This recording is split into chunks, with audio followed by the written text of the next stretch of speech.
Good evening.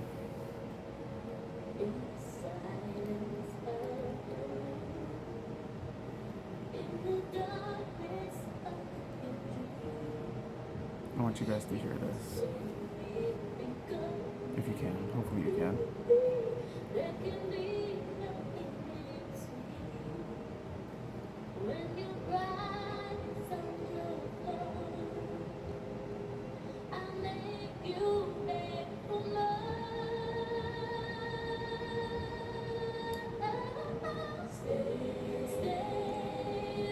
If you know the song, I applaud you. Because then you know good music. In my opinion. But I want to hear the switch up.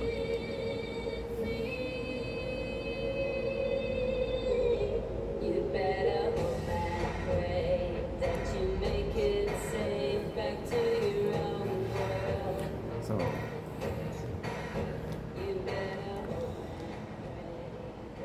thank you for tuning in again to another, I don't even know what you want to say, what you want to call this, but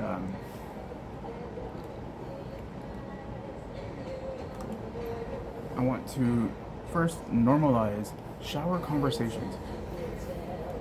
Other than a few select people who I've talked to about shower conversations, they look at me like I'm crazy. I don't know about anybody else. I know my sister agrees with me on this, but shower conversations are probably the best conversations you'll have with yourself, whether it's in your mind or out loud. I have them out loud and in my mind. Sometimes do different conversations at the same time.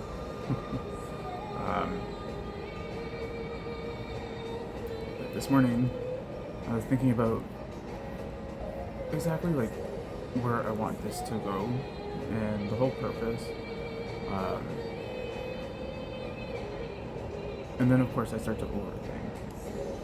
And then I start to panic because it's, what if I don't have enough topics to talk about? What if I end up talking about everything all in one and blah blah blah. So what I decided was to make a list of everything that has contributed to my own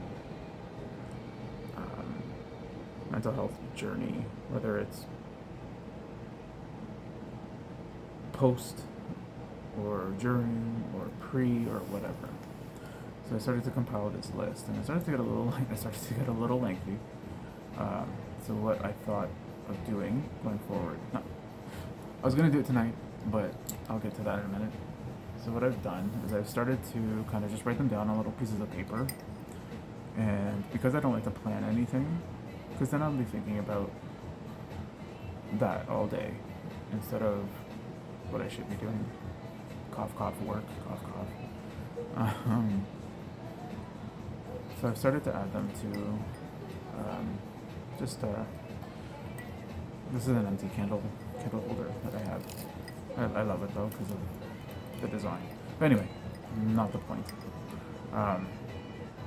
So what I'll do is I'll just randomly pick one, and that'll be the topic, I guess, for the video, and that'll keep me on track a little bit. Not very much. So I was going to do that tonight, but the moment I wrote down the word music, everything in my bones all day told me that's what I need to talk about. And for those that know me personally, music to me is,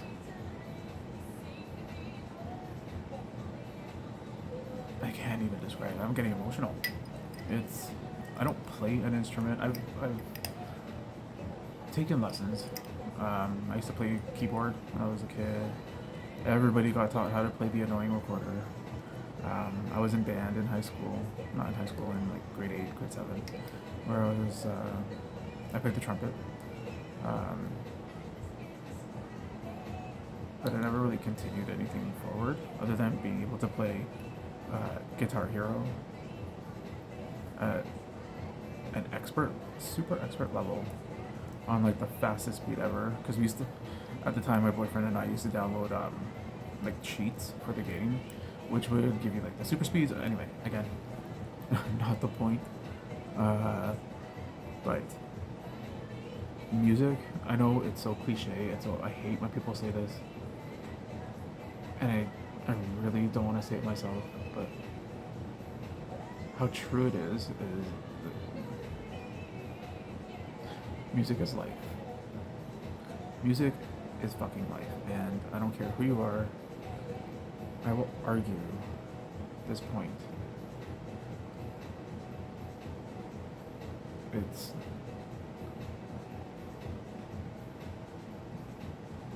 music, I find, is like one of the only things that can evoke such strong emotion. And that's because at some level we all resonate with a piece of music or lyrics, whatever it is, that gets us feeling the feels. And that's okay, right? It's also probably the only thing that can bring together large masses of people from all walks of life to unite in one commonality. And I think that's so fucking amazing, because it's so hard to find anything else like that. There's religion, there's spirituality, there's all different kinds of things, but music. When you go to a concert and you look around the fucking stadium or the hall, the venue, wherever you're at, and you just see the different types of people that have gathered to listen and take part in this event.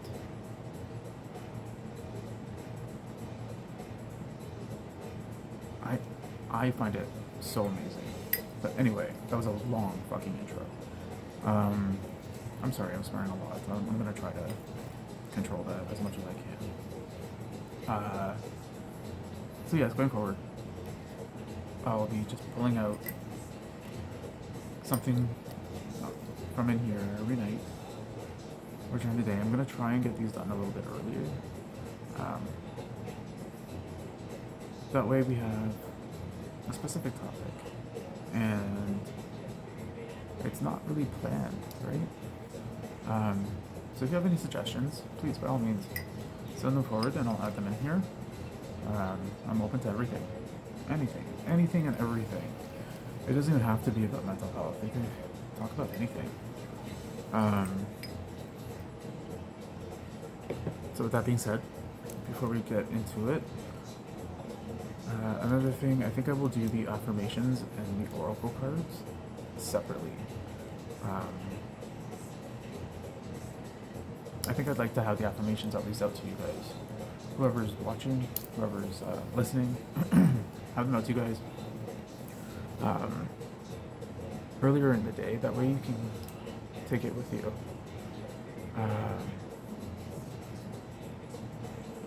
Also, I hope you guys can hear me properly. I tend to talk very low, and when I do that, I tend to mumble quite a bit. I'm very aware of this, and I try to correct it as I notice it, which is why I thought I guess I should use a mic. I hate using mics, but you know what? If it's better for you guys to hear me, then I'd rather be uncomfortable for a little bit and relay any kind of messages I have for you. If you have any suggestions, what you'd like to see, I'm not going to tell you to like or subscribe or click the bell or blah blah blah. That doesn't matter to me. I'm not here for followers. I'm not here for anything other than to connect with people who are like-minded, who aren't like-minded, who want to challenge, who want to do. I welcome it all. The only thing I don't tolerate is racism, any type of hate speech. Remember, I'm a witch, I'll curse you. I forgot to take off just a few things that I wear on my hands. Um,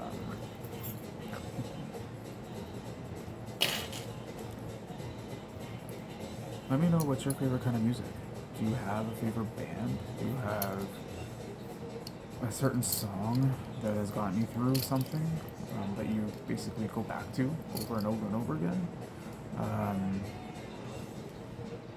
what I'd like to talk about is what I used to listen to, what I still listen to, people's people's opinions of what I listen to, how it's affected me personally, and how it's helped me, how it's in some ways has even saved me. So, as always, cards are cleansed. It's funny, so after work I like to go out for a little bit. Now that the weather's nice, I try to make it out to a park. Or, this might be another topic for another day, but I was at a cemetery before I came home. And I just sat there in the car. It had just gotten dark. And I just started talking to no one or thing in particular. Just a self-conversation, another one of those shower conversations. I've been drawn to cemeteries lately, and for me it's not unusual. For some people, I know it can be.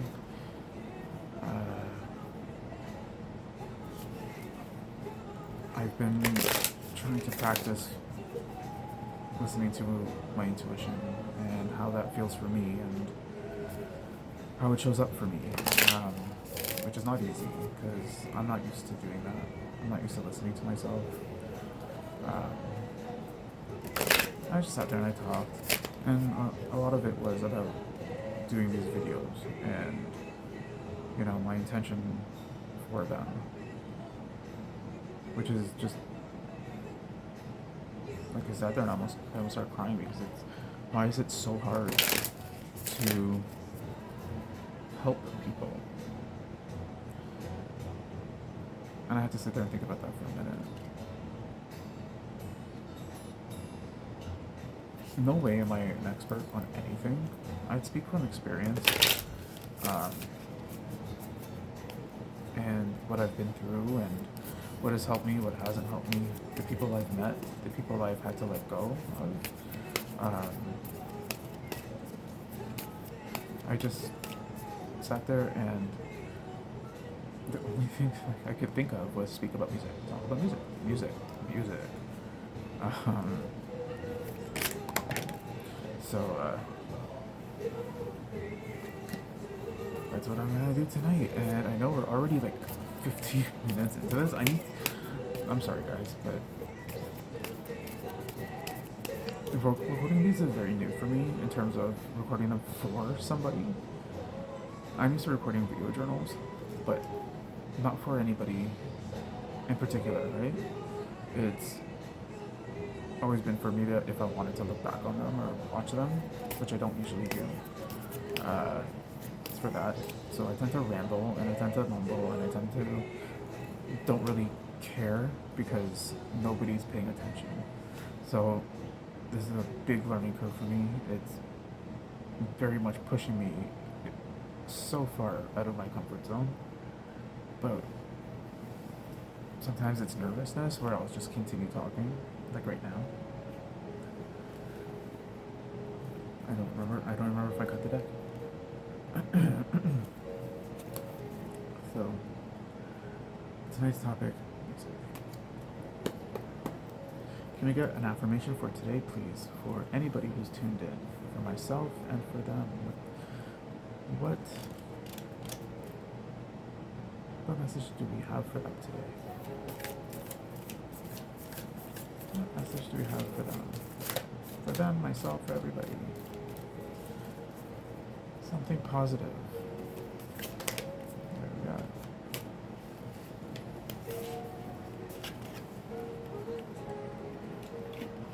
the music on very low. For me, anyway. I'm like, it's gonna be hard for me not to sing along. I'm sorry if I happen to do that. Alright. When you can't find the sunshine, be the sunshine.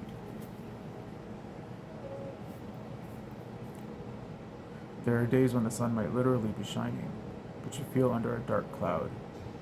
These are the days that we must consciously do something that we know sparks joy in us. Be it listening to your favorite song and busting out some dance moves, which I was doing pretty much all day today. Or curling up with your puppy, if you have one. We all have these days. You're definitely not alone. Your affirmation. I spark joy in myself and others. Repeat after me. I spark joy in myself and others. I don't know if you can see that. I'm sorry. Again, very new. I have those days all the time. The sun could be shining. My drapes are blackout, so if I'm in that kind of mood, the drapes are staying closed, and I am in that bedroom all day. And there's days where I force myself to get up and out and go do something, and then of course the mood kind of lightens. Never lifts, but lightens. And then there's days where I just succumb to it, and I say fuck it, sorry, and I say screw it, and I stay there. Thankfully, there are not as many as there used to be,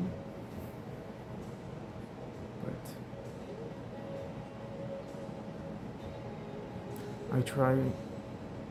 these days I try to put my own stuff aside, which is very easy for me to do because I've done that all my life, but this time for a different purpose. If I'm chatting with somebody, and I feel like they need somebody to talk to, it doesn't hurt to take a minute and be there for somebody else, just like how you would expect somebody else to be there for you. You can spark that joy in somebody. And I love when that happens, because it's not that you feed off each other in your misery. You have somebody to vent to who has some sort of understanding, even if it's minuscule. There's a little bit of understanding of what they might be going through that you can relate to. And in them talking to you, that might help you as well, right? I think it's so therapeutic, and it's such a personal thing to help develop a relationship with somebody, whether it be a friendship or your parent. In some cases, your managers or whoever. Foster those relationships. Relationships is another topic that I have in the jar. We'll leave it at that. So go spark some joy.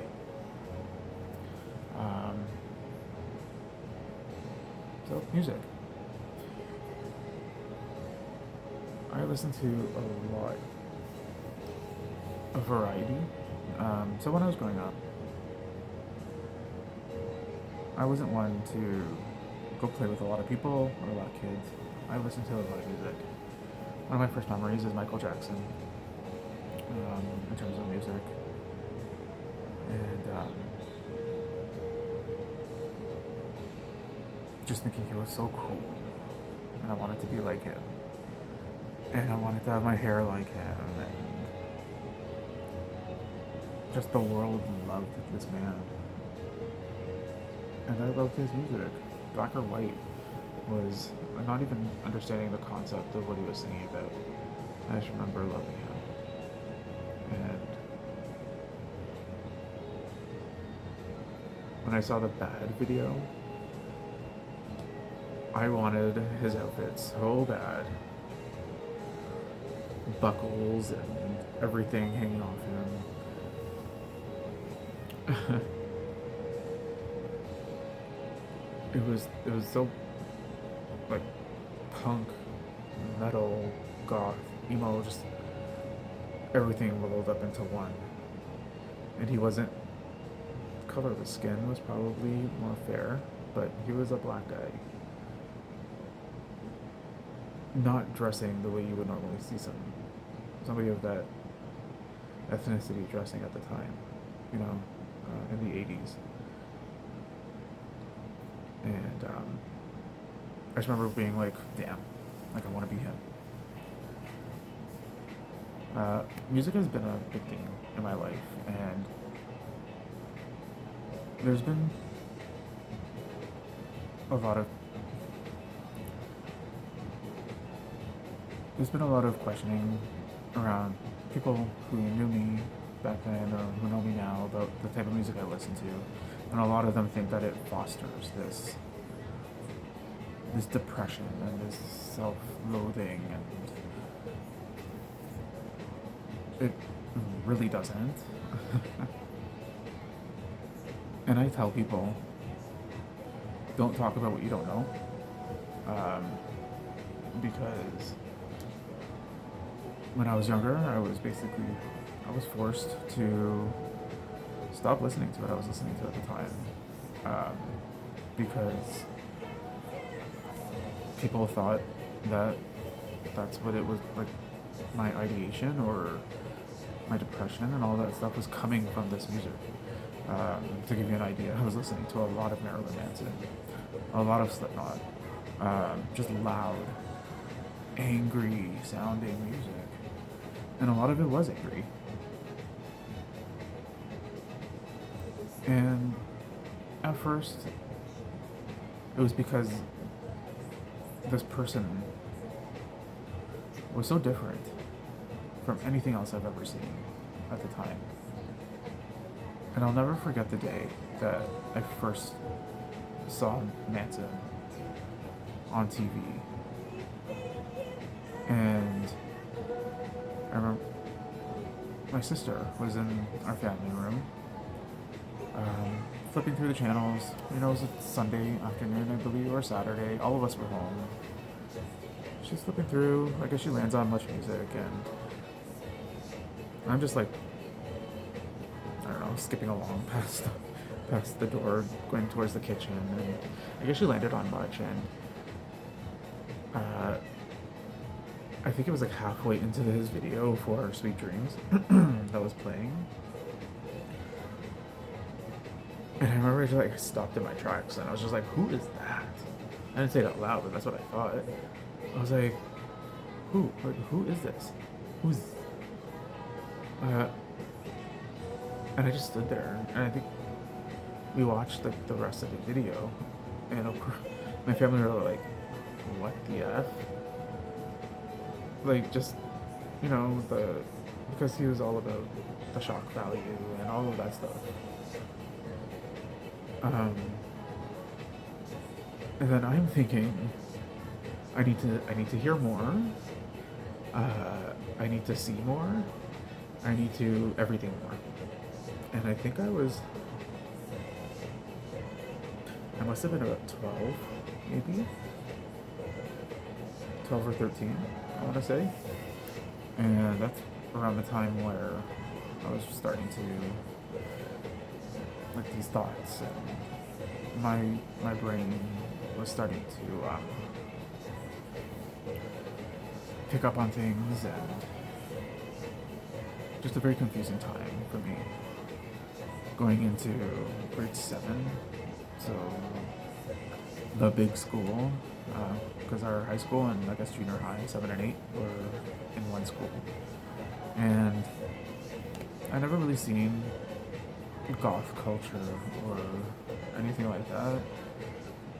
Emo wasn't really a thing until after I left high school, I believe.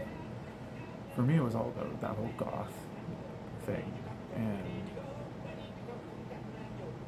the pale faces and the black clothes and everything that came along with it, the nail polish, not so much the nail polish or the lipstick or anything like that. For me, it was first and foremost it was the music, and that it was so harsh and dark, and seemed so angry because that's what I was feeling at the time. Um,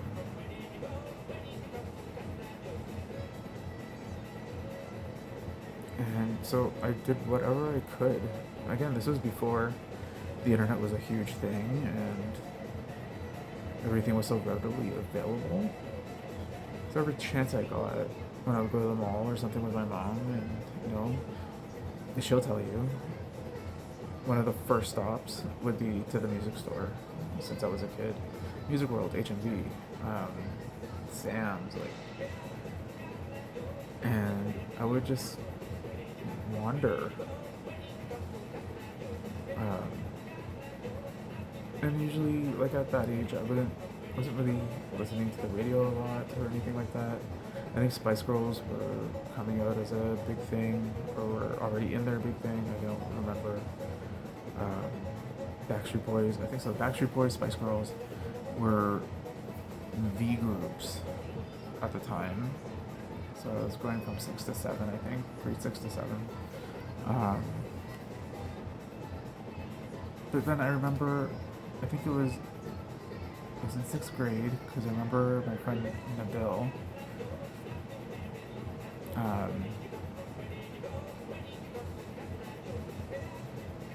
there were 2 CDs I think I asked for that birthday. And it was Spice Girls, their debut album, because that's what everybody was listening to, so I wanted to be like everybody else and fit in. And then I asked for Garbage, the band. And what's funny is that when I first found out her name was Shirley Manson, I was like, oh, she must be like tied to Maryland. So, and then one of the first videos I remember seeing is of the video for Queer by Garbage, and I didn't know what the word meant at the time. I thought it was like weird, which it could mean. But the video, like the music again, was just so dark, and it's this completely different sound than what everybody else was listening to, and I was so drawn to it. Now, of course, I'm walking around the house, the Queer is the Queer. And I remember Shara my sister, going, Dad, did you hear what Steven just said? And I went, what? Like, what is so wrong? I didn't swear. Like, I'm going through my head. I'm like, what? Why am I in trouble? And I remember being told that queer was a bad word. And again, I'm going through my head. I'm like, I remember seeing a parental advisory on their album at the time. That's what the thing was. They play it on TV without bleeping the word. So why is this such a bad word? Only to later find out that the main, I guess, definition of the word is gay. So to them, I'm walking around going the gayest of the gay. And that's one of my first memories in terms of how my family felt about gay people at the time.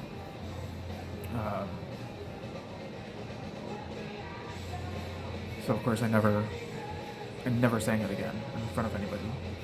I didn't listen to it in front of anybody. To this day, it's one of my favorite songs. And my musical journey went from there, where anything loud and aggressive, dark, different, is what I gravitated towards. And yes, I still, the top 40 is I was the only one in my friend group that listened to this type of music, and I kept it hidden for so long.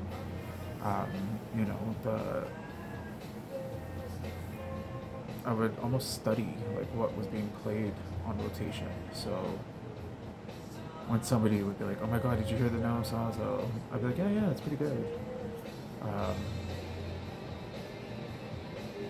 wasn't socially acceptable for men or boys to like the Spice Girls,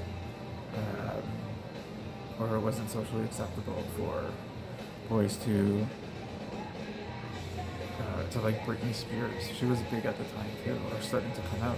And I remember hearing a few songs, and I'm going, "This is catchy." Like, it's very bubblegum, but it's catchy. Like, I don't see what the big point is about a dude liking this kind of music. Uh, but I also really was into hip hop. Um,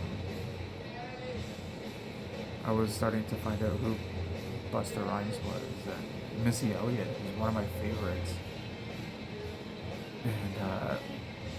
And so I wasn't always into the dark music. What I liked about quote unquote this dark music or this metal was that it was so raw, unedited, and these bands did not care what anybody else thought of them.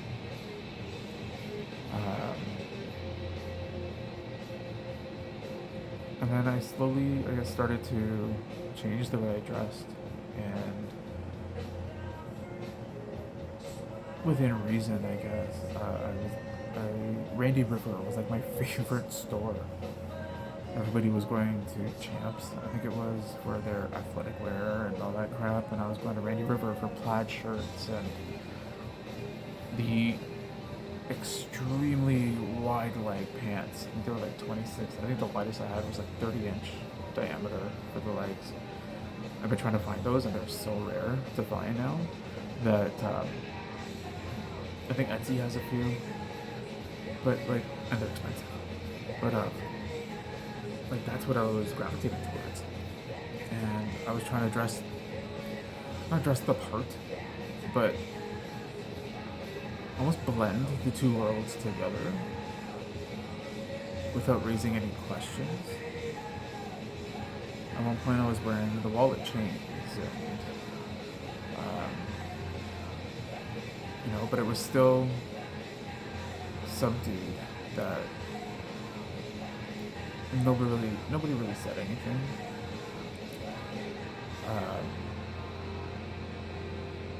Until one year in high school, I think it was grade 9, where I had this one, I'm sorry, but this one bitch teacher who would tell me like chains are against the school policy. And one time she tried to get me kicked out of the school because I was wearing wallet chains, and they were attached to a wallet.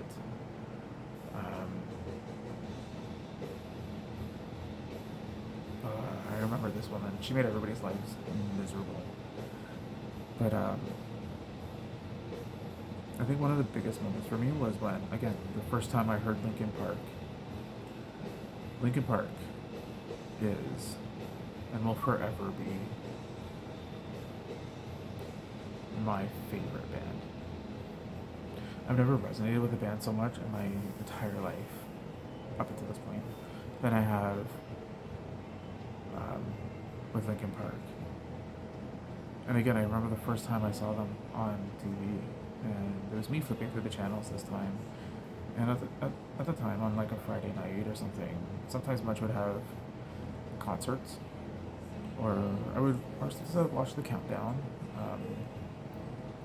And I remember seeing the video for Crawling,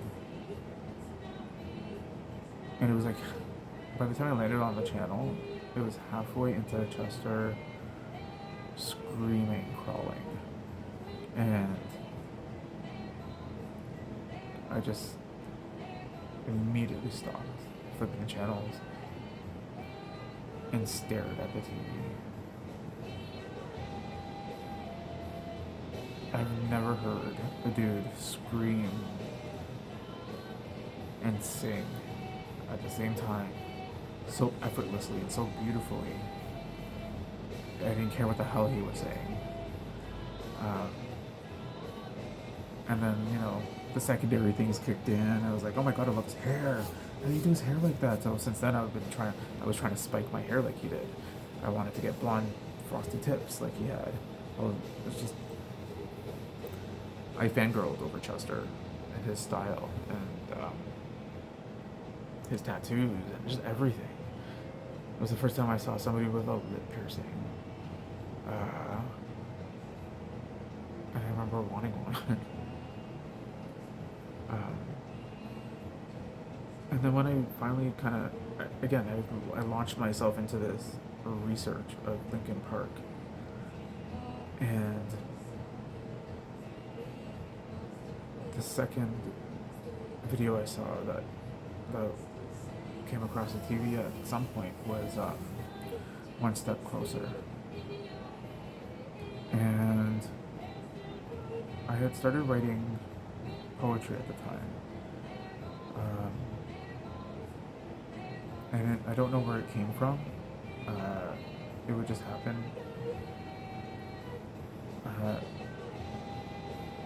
Again, now that I'm actually talking about it, it was the same thing that happens now, where I go to write a journal entry or something. I'm feeling sort of inspired to write something.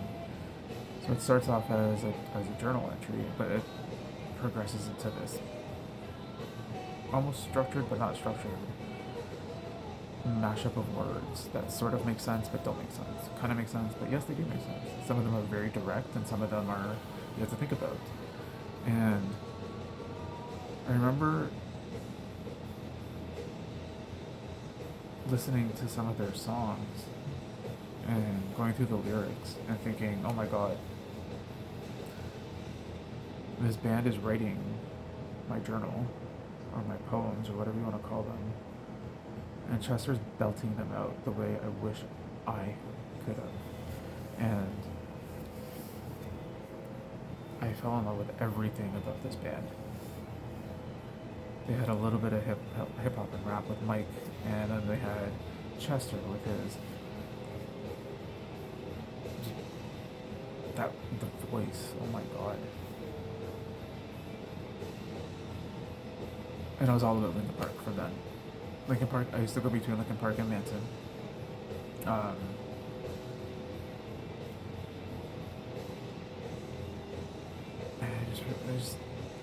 I couldn't get enough. I could not get enough.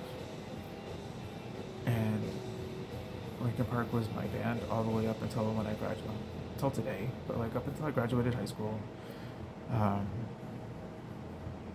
I remember one of my friends telling me that they're coming. Do you want to go see them? I'm like, hell to the yes. And I think the tickets were relatively cheap, like 50 or 60 bucks or something like that. I could be very wrong. But it was a lineup show too. Like they headlined, but then they had Hoobastank New, Story of the Year, yeah, POD, yeah, and I think they had one more, but I don't remember who they were. Hoobastank was garbage. I never liked them. It was my first time being exposed to Story of the Year, who have now become like a band I listen to regularly. And then POD was alright. I knew like the Youth of the Nation, all that kind of stuff. But then when Linkin Park came out, and it was for their Meteora tour, and I never thought they could top Hybrid Theory. I still don't think Hybrid Theory was topped. Meteora was good, but Hybrid Theory was like A+.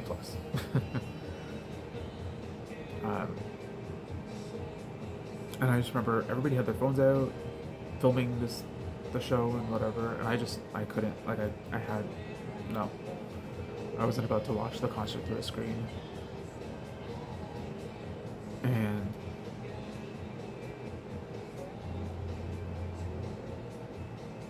just so amazing. I have no words.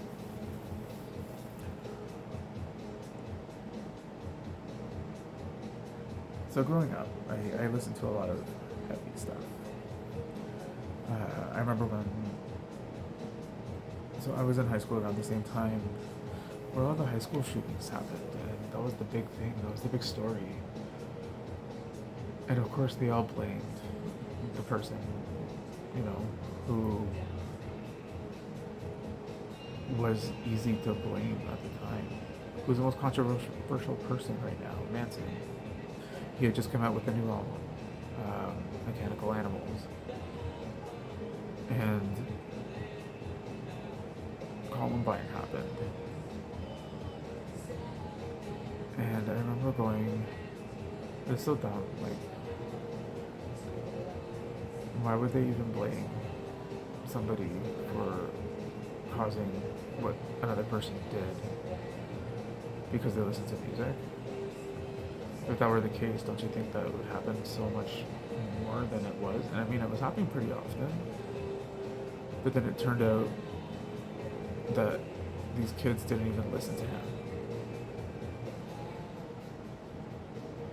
They didn't even listen to him. They weren't fans. I think it turned out they were fans of like Rammstein or something, who was coming out on the scene here at the time. They were big in Germany. I listened to them as well.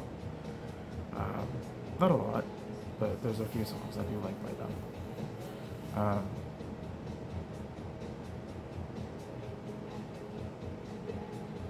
And of course, me being me, we had a school project where we had to create a town. And it was me and I was partnered with this girl, Crystal, and she was into Manson as well. Not as much as I was, but she was like, we can do whatever the hell you want. Like, she really didn't care. So I made Manson the mayor of the town. And I knew, like, these posters and stuff were going to be up during a parent-teacher open house at the school. So I knew a lot of parents would see it. So I did it on purpose, as a big FU to anybody who would make fun of me or look at me strange or question. My teachers question me all the time. Like, why do you listen to that? And the more they questioned me, the more I would push back without pushing back. So I'd write a lot of his controversial lyrics on like my binders in big bold letters where they could see it.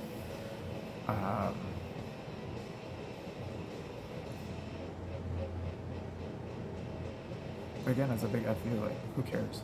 Mind your business. And then, you know,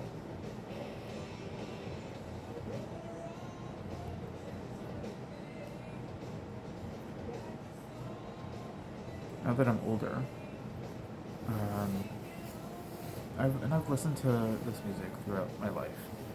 A lot of the times it was I would reserve it for when I was in my moods, is what I call them. My partners at the time would know because they'd be like, "Oh, you're listening to that right now. What's wrong?" Like, you know, that would be their cue. What's going on? Because a topic for another day. I used to mask and conform. So whenever I would break that mold, it would be unusual to them. And I would be listening to this music that they didn't listen to and they didn't get. And, you know, oh, why you listen to him? It's disgusting.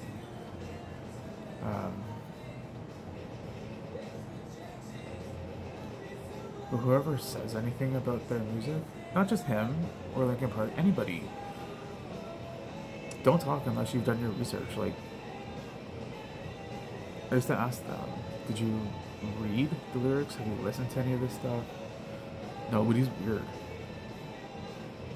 So, he's being him, unapologetically, authentically him.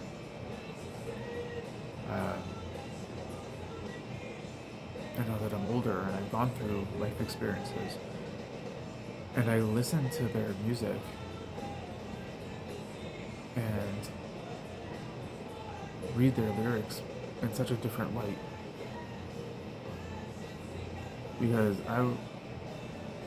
Well, everybody was listening to, oh my god, I'm in love with a boy. Maybe he'll meet me at my locker. I was listening to this poetry of a dark mind caused by exterior forces, exterior factors. This person was thinking about what a lot of people were feeling, that were fucking scared. I'm sorry. But they were. They were scared to voice it themselves. I was one of them. When you compare music, metal is probably, I'm gonna say metal and hip hop are probably the two genres that are the most honest. And I gravitate towards both. You throw in a good guitar riff, and oh my god. Because then the emotion is not just the lyrics, it's through the music, it's through everything. And you feel that. And every time I go, going to a concert is like it's one of my favorite things to do ever. I don't care if I know 2 songs by a band that I like, I will go see them. I went and saw Metallica 2 weekends ago. Never thought I would ever see them. I like their music. They're not my generation, but I still like them. I didn't grow up with them, but I said, screw it. I have a chance to see this band. What's stopping you? Go see them. Go see them. So I did. And I remember, and which was a big step for me because lately I haven't been able to do that. And I've been taking small steps. That was a big friggin' leap to get me outside and out of my comfort zone caused by things that have happened in the last few years. But I remember standing there and they had already come on, they already played a couple songs, and they were just going into Unforgiven. And without even thinking, I whipped out my phone and I started typing in my notes app. And I typed out this poem.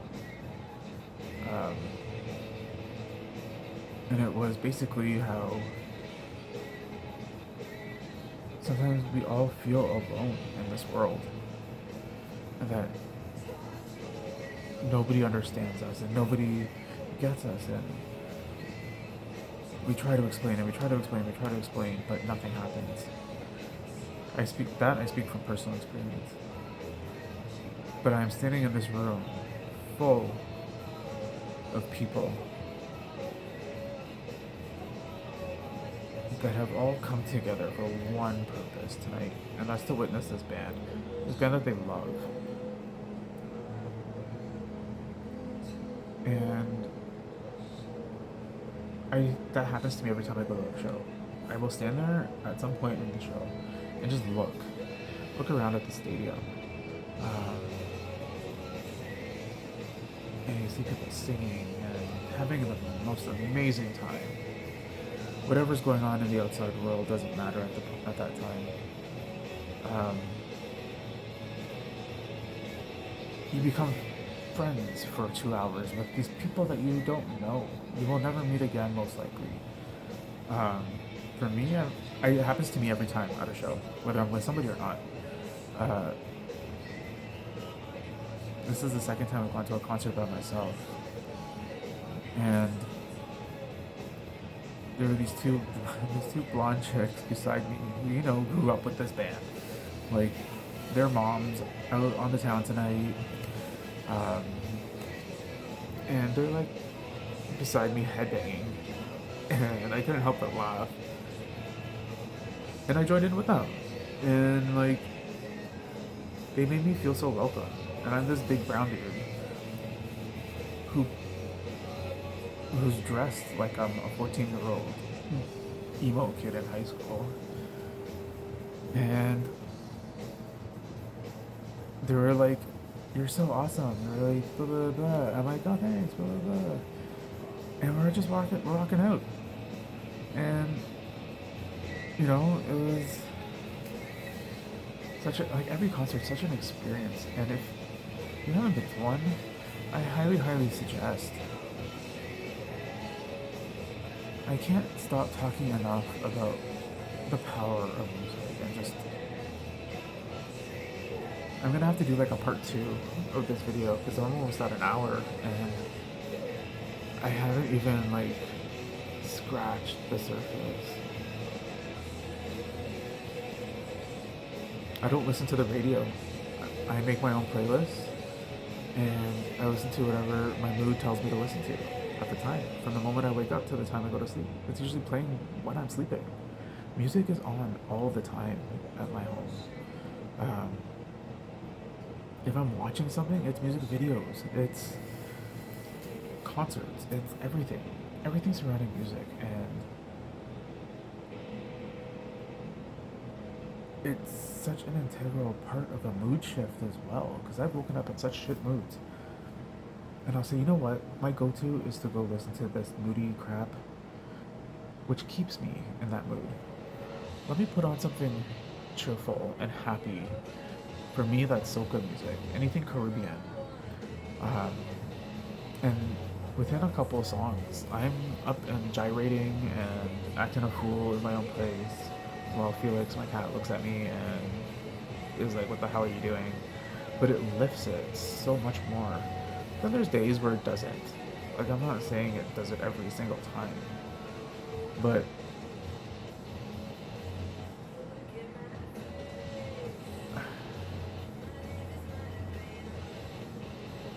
I can't even, like, there's so many different things I can speak about, and just in the last year, not even, in the last maybe 6 months, I was introduced to a band called Sleep Token. And I had never heard of this band. And it was almost like she introduced them to me at a certain time where I needed to hear them. And I could do a whole video just on Sleep Token alone. Because they're a band where just, oh my god, I'm getting chills because like I listen to them every day. They're the only other band I've ever resonated with more, not more, but the same as Linkin Park. They make me feel that way. And I just can't.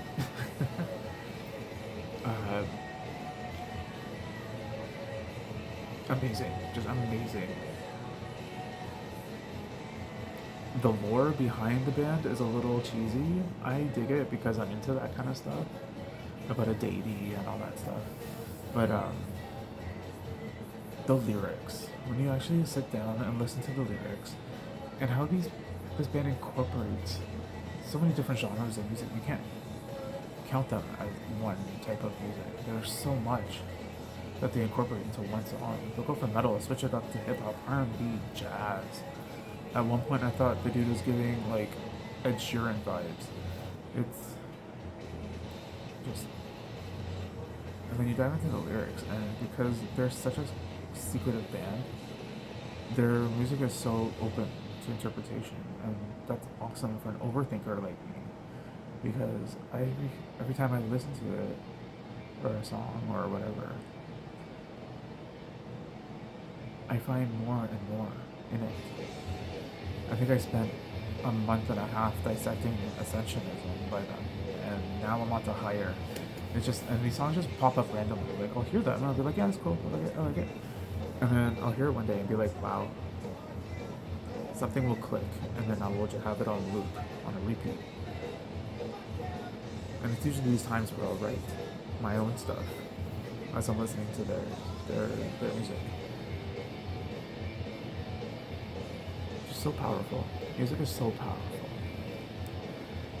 I'm gonna leave it at that because I don't think I can go on. I can go on, but I don't think, I should. At least not with this video. And I know this wasn't super all about mental health, but for me, music has played a big part in my own mental health journey and how I cope and how I find messages in songs, and I can relate everything to a person, a time, an event, any song on my playlist, on my Spotify. Like right now, Damn It by Blink-182 is playing, and I think of Thomas from grade 9 when I hear Blink-182. That was like our band. We used to, you know, when we were hanging out, we were like sing lyrics and just, yeah, it's put a memory to everything in terms of stuff like that. Like right now, I'm thinking of, Thomas and I going to the park and smoking on the bench in grade 9, you know? Oh, we're gonna go walk the dog. Uh, but we would go smoke and hang out. And Thomas was one of the first people I started smoking weed with. It was like, it's not the greatest memories or most positive, but he was somebody who was there when I needed somebody. And my other friends didn't really like him. So it would just be the two of us a lot, just talking shit, and we were into a lot of the same music. That's so funny. So now Queer is playing, which is instantly taking me back to that birthday when I got that CD from the bill. It's just every time something will come on, and it'll instantly transport me to whatever was happening at that time in my life. If it wasn't at a time, then the song reminds me of somebody for a certain reason.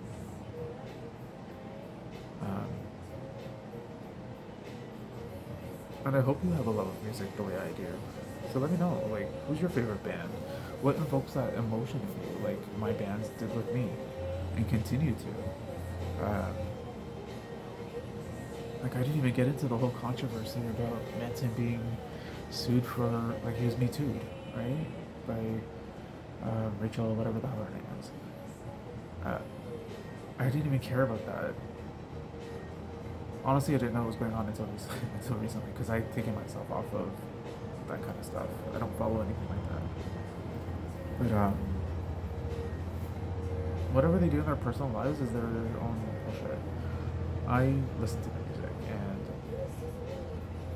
I will forever have a tie with Manson. And like, Raise the Red Flag came out from his latest album, and to me that was a big FU to my ex,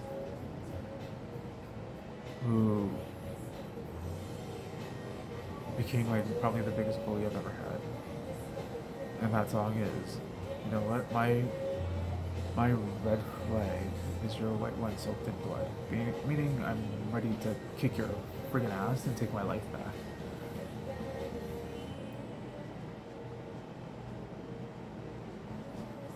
And like I didn't even touch on how Linkin Park reformed with a new band member, or how every time I think about Chester not being here anymore and making new music, it makes me want to fucking cry. I didn't listen to Linkin Park for the longest time since he died. And I'm gonna end up going on to a whole other thing. So we'll do a part 2 at some point. So I'll throw music into the thing, and we'll do that. I'm gonna cut it now. I know I didn't do the Oracle cards tonight. What I'll do is I'll do them tomorrow, but I'll do them earlier. I can't. I'm at the damn office tomorrow. I'm gonna try. I will try my best to at least do them in the morning before I leave. If not, then as soon as I get home. But thank you so much for hanging in there with me tonight as I discussed music and how I relate to it, some of my experiences with it. And I hope you were able to get something out of it. If not, that's all good. At least I got to do this and you know, I'm always about that. Um, I'm not gonna ask you to like, share, or subscribe, or click a notification, or whatever the hell, because that doesn't mean anything to me. You do what you want. Share it if you want. Share it. Don't share it. It's all good. I'm not looking for followers. I'm not looking for fans. I'm not looking for anything like that. I'm looking to connect with people.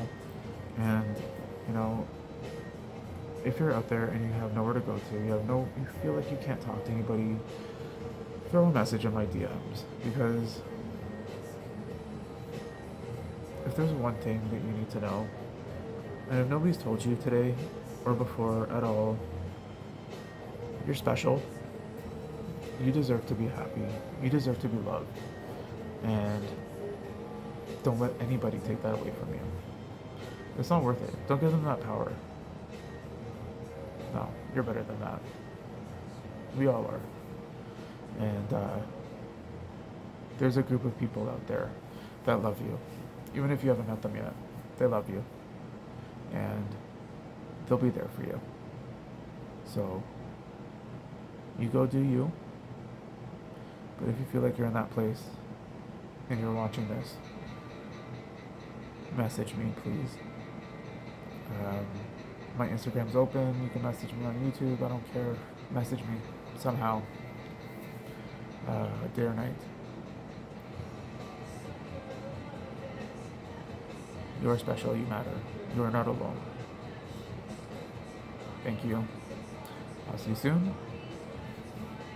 Thank you for hanging in there with me tonight. Again, if you have any ideas, topics, or anything like that, shoot me a message and I'll throw them into the pot. And maybe one day I'll have somebody join me and we can have a discussion. Until then, much love.